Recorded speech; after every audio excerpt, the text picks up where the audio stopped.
আষাঢ়ের শেষের দিকে বঙ্গোপসাগরে সক্রিয় মৌসুমি বাতাস। এ অবস্থায় দুপুরের মধ্যে রাজধানী সহ দেশের বিভিন্ন স্থানে আসতে পারে ঝড়। একই সাথে সতর্ক সংকেত দেখাতে বলা হয়েছে নদীবন্দরগুলোকে। দেশের 7টি অভ্যন্তরীণ নদীবন্দরের জন্য আবহাওয়া পূর্বাভাসে এমন তথ্য জানায় বাংলাদেশ আবহাওয়া অধিদপ্তর। পূর্বাভাসে বলা হয়, খুলনা, বরিশাল, পটুয়াখালী, কুমিল্লা, নোয়াখালী, চট্টগ্রাম ও কক্সবাজার অঞ্চলসমূহের উপর দিয়ে দক্ষিণ থেকে দক্ষিণ-পূর্ব দিক থেকে ঘন্টায় ৪৫ থেকে ৬০ কিলোমিটার বেগে ঝড়ো হাওয়া সহ বৃষ্টি বা বজ্রবৃষ্টি হতে পারে। এ সময় এসব এলাকার নদীবন্দরগুলোকে ১ নম্বর সতর্ক সংকেত দেখাতে বলা হয়েছে।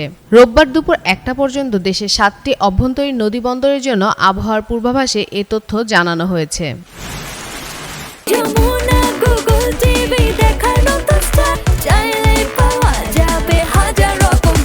এদিকে সর্বশেষ সারা দেশের জন্য দেওয়া ১২০ ঘন্টার পূর্বাভাসে বলা হয়েছে, আজ ঢাকা, খুলনা, বরিশাল, ময়মনসিংহ, চট্টগ্রাম ও সিলেট বিভাগের অধিকাংশ জায়গায় এবং রাজশাহী ও রংপুর বিভাগের অনেক জায়গায় অস্থায়ীভাবে দমকা হাওয়া সহ হালকা থেকে মাঝারি ধরনের বৃষ্টি বা বজ্রবৃষ্টি হতে পারে।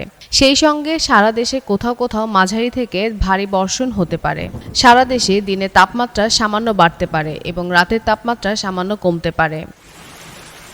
অন্যদিকে সক্রিয় মৌসুমি বায়ুর প্রভাবে উত্তর বঙ্গোপসাগরে বায়ুচাপের তারতম্যের আধিক্য বিরাজ করায় উত্তর বঙ্গোপসাগর, বাংলাদেশের উপকূলীয় এলাকা ও সমুদ্র বন্দরের উপর দিয়ে দমকা বা ঝড়ো হাওয়া বয়ে যেতে পারে।